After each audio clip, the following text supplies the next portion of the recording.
Salam damai dan sejahtera di dalam nama Tuhan Yesus Kristus. Pada video ini saya menjelaskan mengenai awal dari kisah kelahiran Yesus Kristus yang ditulis di dalam kitab Injil Lukas. Kita membuka Alkitab kita akan membaca bersama kitab Injil Lukas pasal yang pertama, ayat yang ke-26 sampai dengan 38. Demikianlah firman Tuhan. Dalam bulan yang ke-6, Allah menyuruh malaikat Gabriel pergi ke sebuah kota di Galilea bernama Nazaret, kepada seorang perawan yang bertunangan dengan seorang bernama Yusuf dari keluarga Daud. Nama perawan itu Maria. Ketika malaikat itu masuk ke rumah Maria, ia berkata, "Salam hai engkau yang dikaruniai, Tuhan menyertai engkau." Maria terkejut mendengar perkataan itu lalu bertanya di dalam hatinya, "Apakah arti salam itu?" Kata malaikat itu kepadanya, "Jangan takut hai Maria, sebab engkau beroleh kasih karunia di hadapan Allah. Sesungguhnya engkau akan mengandung dan akan melahirkan seorang anak laki-laki dan hendaklah engkau menamai dia Yesus. Ia akan menjadi besar dan akan disebut anak Allah yang Maha Tinggi, dan Tuhan Allah akan mengaruniakan kepadanya takhta Daud, bapa leluhurnya. Dan ia akan menjadi raja atas kaum keturunan Yakub sampai selama-lamanya, dan kerajaannya tidak akan berkesudahan." Kata Maria kepada malaikat itu, "Bagaimanakah hal itu mungkin terjadi karena aku belum bersuami?" Jawab malaikat itu kepadanya, "Roh Kudus akan turun atasmu dan kuasa Allah yang Maha Tinggi akan menaungi engkau. Sebab itu anak yang akan kau lahirkan itu akan disebut kudus, anak Allah. Dan sesungguhnya Elisabet anakmu itu, ia pun sedang mengandung seorang anak laki-laki dan pada hari tuanya, dan inilah bulan yang ke-6 bagi dia yang disebut mandul itu. Sebab bagi Allah tidak ada yang mustahil." Kata Maria, "Sesungguhnya aku ini adalah hamba Tuhan. Jadilah padaku menurut perkataanmu itu." Lalu malaikat itu meninggalkan dia. Berbahagialah kita yang sudah mendengar, membaca, dan menyimpan firman Tuhan ini dalam hati, dan menghayatinya dalam kehidupan sehari-hari kita. Bapak, Ibu, Saudara yang kekasih di dalam Kristus, dari ayat-ayat yang kita baru saja baca dengarkan, kita mendapatkan banyak sekali pengajaran pengenalan kita akan siapakah Yesus Kristus. Kalau kita mempelajarinya dan menekuni pembacaan ini, maka kita akan menemukan beberapa hal penting. Yang pertama adalah mengenai utusan Tuhan yang bernama Gabriel ini, malaikat yang Tuhan utus secara khusus. Malaikat Gabriel diutus untuk menyampaikan suatu berita baik, kabar sukacita kepada Maria. Malaikat adalah utusan Tuhan yang benar-benar patuh kepada Tuhan, kecuali yang sudah jatuh seperti iblis dan roh-roh jahat para pengikutnya. Namun malaikat Gabriel tidak demikian. Ia patuh, dia menuruti dan menyampaikan apa adanya, apa yang dinyatakan Allah kepadanya untuk disampaikan kepada Maria. Sasarannya jelas kepada siapa disampaikan pesan firman Tuhan itu, yaitu Maria, yang ada di kota Nazaret. Nazaret adalah sebuah kota kecil di daerah Galilea di bagian utara Israel. Tentu di situ ada banyak orang-orang yang bukan Yahudi juga. Di kota itu begitu banyak orang-orang yang sungguh-sungguh takut akan Tuhan, sekalipun ada di antara bangsa-bangsa lain yang mungkin ada di sekitar itu bermukim atau bertempat tinggal. Maria menerima pesan firman Tuhan dari malaikat. Bagaimana Maria mengetahui bahwa itu adalah malaikat? Tentunya Maria sudah mengerti dan mengenal itu, dan Maria adalah orang yang taat ibadah, mengaku diri sebagai hamba Tuhan, dan menyadari bahwa hal yang paling penting ialah menuruti perintah Tuhan. Tentu sebagai seorang yang baru tahu dan menyadari akan itu membuat sebuah kekagetan. Itu hal yang lumrah. Apalagi Maria belum bersuami, artinya sudah bertunangan tetapi belum melangsungkan perkawinan sebagaimana seharusnya. Sehingga belum pernah ada hubungan suami istri dengan siapapun, bahkan dengan tunangannya yang bernama Yusuf. Benar-benar Maria adalah seorang perawan, seorang gadis yang takut akan Tuhan, yang mengandalkan Tuhan. Maria seorang yang tulus hati. Di dalam keadaan yang seperti itu, Maria menerima pesan dari Tuhan. Apa isi pesan yang disampaikan malaikat Gabriel ini? Pertama, pesannya ialah bahwa Maria akan mengandung dan melahirkan seorang anak laki-laki dan namanya adalah Yesus. Mengandung dan melahirkan, itu bukan waktu yang singkat. Butuh waktu 9 bulan 10 hari atau paling banyak 52 minggu. Mengandung saja sudah menjadi kekagetan luar biasa.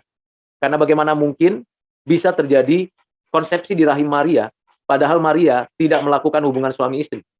Bagaimana mungkin ada seorang manusia di dalam rahim Maria yang bertumbuh menjadi anak, bayi yang sungguh-sungguh hidup dan akan dilahirkan. Ini adalah sebuah peristiwa supranatural, tetapi sekaligus peristiwa natural, karena ada di dalam rahim. Jadi ini perjumpaan kemahaan dan kemahadirannya. Dan tentu ini adalah peristiwa yang satu kali dan tidak pernah terjadi lagi. Berbeda tentunya dengan keluarganya atau Elizabeth, sanak keluarganya Maria, yang juga mengandung 6 bulan yang lalu. Kandungannya sekarang sudah 6 bulan. Berbeda dengan Elizabeth. Elizabeth mengandung memang dinyatakan mandul, tetapi ia punya suami. Suaminya bernama Zakaria, seorang imam. Dan adalah wajar suami istri melakukan hubungan suami istri. Tetapi berapa kali, berapa sering, tetap kalau Tuhan tidak memberi keturunan dan tidak menciptakan di rahim Elizabeth, ya tidak ada anak itu. Kali ini Tuhan membuka kandungan Elizabeth dan mengandung seorang anak. Nanti anak ini bernama Yohanes, Yohanes Pembaptis namanya. Di sini ada perbedaan dengan Maria. Maria belum menikah, Maria masih perawan, Maria belum pernah berhubungan dengan laki-laki manapun termasuk dengan tunangannya, tapi Maria akan mengandung dan akan melahirkan. Elizabeth itu mengandung, ada suaminya, tadinya mandul, dibuka rahimnya oleh Tuhan, dan dikaruniakan anak yang bernama Yohanes Pembaptis. Dan ia sebentar lagi akan dilahirkan anak itu. Jadi ada perbedaan yang sangat penting untuk diketahui. Yang satu benar-benar adalah natural, tetapi diberikan karunia anak oleh Tuhan. Yang satu supranatural, karena memang bukan hasil konsepsi manusia dengan manusia, Yusuf dengan Maria, atau dengan siapapun. Konsepsi yang ada adalah datangnya dari Tuhan, benihnya. Jadi benih itu sudah ada, ditanamkan saja di rahim Maria. Maria yang suci, maka dikatakan Maria mendapatkan karunia dari Tuhan. Berbeda dengan Elizabeth, terjadi konsepsi antara Zakaria dan Elizabeth, dan Tuhan memberikan anak di rahimnya Elizabeth. Ini menjadi perbedaan. Yang satu natural, yang satu supranatural. Yang satu melalui konsepsi, yang lain tidak melalui konsepsi. Yang satu sudah mandul, berarti ada perkawinan, yang lain Maria tidak mandul dan belum menikah, masih perawan. Ini hal penting. Jadi ketika malaikat Gabriel mengatakan, Maria yang dikasihi Tuhan, yang dikaruniai Tuhan, akan mengandung, akan melahirkan. Tentu ini tidak mudah diterima oleh siapapun, termasuk oleh Maria.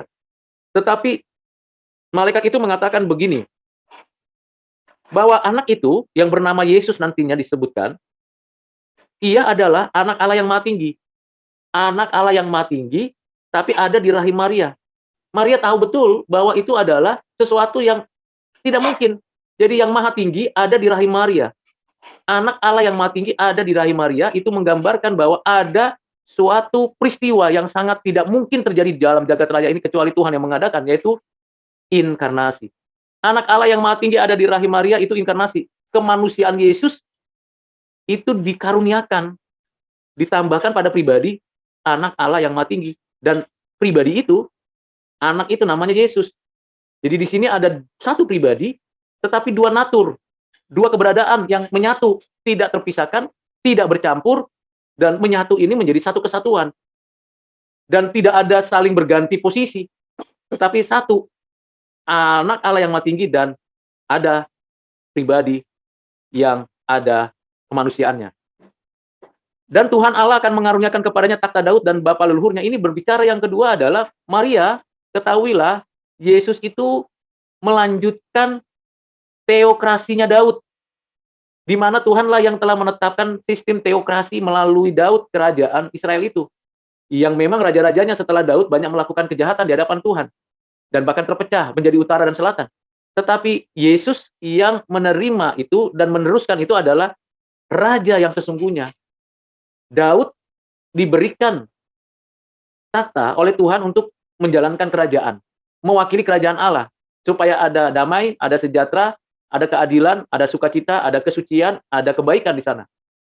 Tetapi tidak bersifat kekal. Namun Yesus ini akan melaksanakan format kerajaan Allah di dalam dan melalui warisan yang dinyatakan Tuhan, kerajaan. Dan ini bukan destiny yang berkaitan dengan nasibnya Yesus, tidak. Atau ini karena warisannya Daud sehingga diberikan kepada Yesus. Karena memang sistem dari kerajaan Israel kan adalah warisan dinasti Daud. Memang dinasti Daud kerajaan Israel itu. Tetapi dalam hal ini, Yesus itu anak Allah yang Maha Tinggi, sesungguhnya sedang mengatakan Daud sebagai orang yang diberi percaya menjadi raja, menegakkan teokrasi. Tetapi raja yang sesungguhnya, yang menguasai seluruh jagat raya, yang berdaulat atas segala sesuatu, yang memberikan damai sejahtera, keadilan, dan segala kebaikan, itu bukan Daud. Daud sudah berakhir. Bahkan kerajaan Israel sudah tidak ada lagi pada masa itu. Yang ada pada waktu itu, waktu Gabriel, malaikat ini memberitahu kepada Maria, adalah kerajaan Roma yang berkuasa. Jadi di sini untuk mengembalikan pengertian tentang sistem pemerintahan kerajaan yang sebenarnya rajanya adalah Yesus. Dan Yesus adalah raja yang kerajaannya tidak berkesudahan, artinya bersifat kekal. Bukan seperti dinasti Daud. Memang dia ada kaitannya dengan Daud. Dan ada interkoneksinya dengan Daud. Tetapi Yesus sendiri, pada dirinya sebagai anak Allah yang Maha Tinggi, adalah raja yang kerajaannya tidak berkesudahan. Kerajaan Israel sudah berakhir, kerajaan dinasti Daud sudah berakhir, tapi kerajaan Allah, di mana Yesus sebagai rajanya, raja di atas segala raja, itu tidak berakhir sampai selama-lamanya. Nah, ini disampaikan malaikat Gabriel kepada Maria. Tentu tidak mudah bagi Maria memahami ini. Karena di dalam pengajaran orang-orang Yahudi tentu menginginkan adanya kerajaan Israel kembali pulih. Seperti masa-masa dinasti Daud berjaya di Kanaan, di daerah Palestina itu. Tetapi faktanya tidak bisa, tidak terjadi. Dan tentu ini menjadi impian orang-orang Yahudi, orang-orang Israel sampai sekarang. Tetapi faktanya tidak terjadi. Karena makin bertambah tua umur bumi ini, makin bertambah banyak manusia di bumi ini, makin muncullah negara atau bangsa atau kerajaan lain.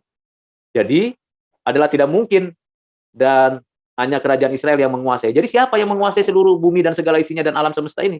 Raja semesta alam, raja yang berdaulat, yang kerajaannya tidak berkesudahan, Yesus. Yesuslah raja itu yang dalam kandungan Maria ada dan hadir dan dilahirkan. Bagaimana Maria menyikapi? Tentu dia mengatakan, saya belum bersuami, tapi malaikat itu berkata lagi, ya memang kamu belum bersuami Maria, kamu masih perawan, belum menikah, tidak ada hubungan dengan laki-laki lain, dan memang kandungan itu bukan hasil konsepsi. Seperti Elizabeth, saudaramu itu hasil konsepsi. Zakaria dan Elizabeth, tentu Tuhan yang membuka, memberikan karunia anak bagi mereka. Tetapi kamu tidak, ini spesial. Mengapa bisa mengandung? Karena dari Roh Kudus, benih itu dari Roh Kudus ditaruh di dalam rahim. Jadi ini hal yang sangat ajaib, dan inilah awal daripada kisah kelahiran Yesus. Jadi ada percakapan yang sangat spesial antara Gabriel sebagai malaikat dengan Maria sebagai perawan yang menerima apa yang dikehendaki Tuhan. Dan setelah dijelaskan demikian, maka Maria dengan sadar dan dengan sungguh-sungguh mengatakan, aku ini hamba Tuhan. Jadilah menurut perkataanmu, hai malaikat Gabriel. Jadi di sini kepatuhan, kesungguhan, ketulusan hati Maria, bahwa dia benar-benar menyadari dia hamba Tuhan. Maria itu hamba, hambanya Tuhan. Tidak lebih daripada itu. Walaupun dia memang mendapatkan kasih karunia. Maria tidak lebih daripada Adam yang dikasih karuniakan Tuhan, keturunan yang sampai sekarang keturunannya ada. Maria tidak lebih dari Nuh, Musa, Daud, Abraham yang mendapatkan kasih karunia. Maria tidak lebih dari para nabi atau rasul-rasul atau orang-orang yang percaya kepada Tuhan Allah. Tidak lebih dari itu. Maria adalah hamba. Sama dengan Bapak, Ibu, dan Saudara, dan saya, hamba. Perbedaannya adalah Maria saja yang mengandung dari Roh Kudus. Kalau yang lain tidak mungkin. Tidak mungkin ada perempuan lain yang mengandung dari Roh Kudus. Dan yang dikandungnya itu adalah Yesus, anak Allah yang Maha Tinggi. Hanya Maria. Itu perbedaan yang pertama. Perbedaan yang kedua jelas sekali. Bahwa Maria mengandung bukan hasil konsepsi. Pertemuan sel sperma dan sel telur laki-laki dan perempuan. Tidak demikian. Tapi dari Roh Kudus. Suatu perbuatan ajaib dari Allah. Yang ketiga perbedaannya adalah Maria masih perawan. Masih gadis. Tentu ini berbeda dengan Elizabeth. Yang keempat, sebagai hamba dia patuh. Dia tahu ini suara Tuhan atau bukan. Dia dengar-dengaran kalimat-kalimatnya malaikat Gabriel itu. Dan dia mengatakan, jadilah menurut perkataanmu. Karena perkataan malaikat itu adalah firman yang disampaikan malaikat itu dari Tuhan Allah. Jadi dengan kata lain, Maria benar-benar hamba Tuhan yang patut dicontoh. Tetapi dia tetap hamba. Dia tidak bisa setara dengan anak Allah yang Maha Tinggi. Dan dia sadar betul akan hal itu. Jadi adalah keliru kalau menyetarakan Maria dengan Yesus. Maria bukan pengantara kita dengan Allah. Tidak. Maria menerima kasih karunia. Bagian yang kedua yang saya mau soroti pada perikop ayat-ayat ini, yang kita dapat pelajari adalah bagaimana sikap Maria yang sudah percaya dan menerima itu, dan meyakini bahwa apa yang sudah diterimanya itu adalah benar, dan sekaligus dia mendapatkan konfirmasi. Ini bagian yang penting, yaitu Elizabeth akan memiliki anak. Karena sekarang Elizabeth mengandung, dan mengandungnya berbeda dengan Maria. Tentunya karya Roh Kudus yang memberikan pengertian ini. Dan bagaimana Zakaria dan Elizabeth nanti bersukacita karena anaknya ini menjadi anak yang membuka jalan dalam pelayanan Yesus. Kalau bisa dibandingkan, maka kurang lebih bedanya Yesus dengan Yohanes Pembaptis dalam keadaannya sebagai manusia, Yesus lebih muda kurang lebih 6 bulan dibandingkan dengan Yohanes Pembaptis. Maria menerima pesan itu. Mengapa ini penting untuk Maria ketahui dari malaikat Gabriel ini? Supaya Maria menyadari bahwa tidak ada yang mustahil bagi Tuhan. Dari tidak ada menjadi ada, itu adalah possible bagi Tuhan. Dari yang tidak mungkin menjadi mungkin, itu possible bagi Tuhan. Karena Tuhan itu berdaulat. Tuhan yang memberi hidup dan kehidupan.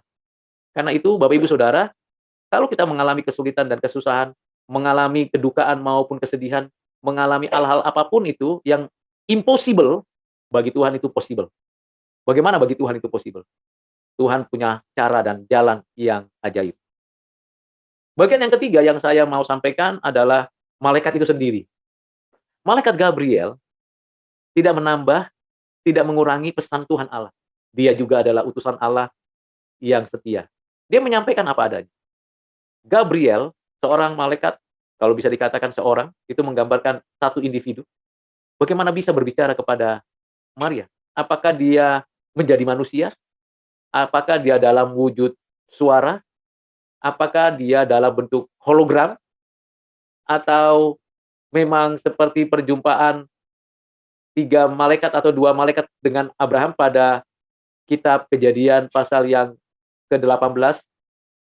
Tentu ini menjadi hal yang sangat penting untuk kita renungkan. Pastilah Maria tahu betul itu malaikat. Bagaimana dia tahu? Apakah sudah dipelajari kisah-kisah sebelumnya sehingga Maria mengatakan ini malaikat? Tentu penulis ini yang bernama Lukas, seorang tabib yang bukan orang Yahudi, dia orang Yunani, tapi dia tabib atau dokter, kalau bisa dikatakan dalam konteks kekinian, menuliskan Injil ini kepada Theophilus, juga seorang Yunani, dan menjelaskan kisah ini. Tentu bagi Lukas dan bagi Theophilus yang menerima Injil ini, tidak mengerti seutuhnya tentang malaikat, tetapi tahu ada malaikat. Jadi malaikat ini pribadi, makhluk ciptaan, utusan Tuhan yang bisa berbicara, menyampaikan. Kalau ada pertanyaan, begini jawabannya. Kalau disampaikan, dipertegas dengan penjelasan yang utuh, dan malaikat Gabriel menjadi suatu pembelajaran bagi kita, bagaimana ia tidak menambah atau mengurangi apa yang dipesankan Tuhan. Dan ia menjawab pertanyaan-pertanyaan yang mungkin dipertanyakan oleh Maria. Dan akhirnya setelah selesai, malaikat itu tidak bermain-main dengan menggunakan waktu, dia langsung meninggalkan, lalu malaikat itu meninggalkan Maria. Malaikat itu tidak bilang, tunggu ya, saya akan temani kamu di sini terus. Tidak. Karena malaikat itu tidak maha hadir. Malaikat itu sama dengan saudara dan saya, tidak maha hadir. Malaikat hanya tidak punya tubuh jasmani seperti kita. Itulah sebabnya tadi saya katakan, bagaimana Maria mengetahui itu malaikat? Apakah ada momen di mana Tuhan izinkan malaikat itu menampakkan diri, dan dia bisa berjumpa, berkata-kata dalam bahasa manusia, berbicara kepada Maria. Dan ini menjadi sesuatu yang sangat menarik. Tetapi hal yang penting adalah bagaimana malaikat itu menaati Tuhan, menyampaikan berita pesan dari firman Tuhan. Kiranya dengan persiapan kelahiran Yesus melalui Injil Lukas ini, Bapak Ibu Saudara mendapatkan pengajaran, pengertian, dan mendalami tentang betapa luar biasanya kasih Tuhan dalam hidup kita. Sehingga ia menyatakan dirinya melalui anaknya, dan kita beroleh penebusan dan keselamatan kekal. Kita sedang menanti kedatangan Dia yang kembali dalam kemuliaannya untuk menyelesaikan semua rancangannya untuk membawa kita ke langit dan bumi yang baru. Nantikanlah Tuhan, Immanuel, Tuhan segera tiba, datang. Maranatha. Amin.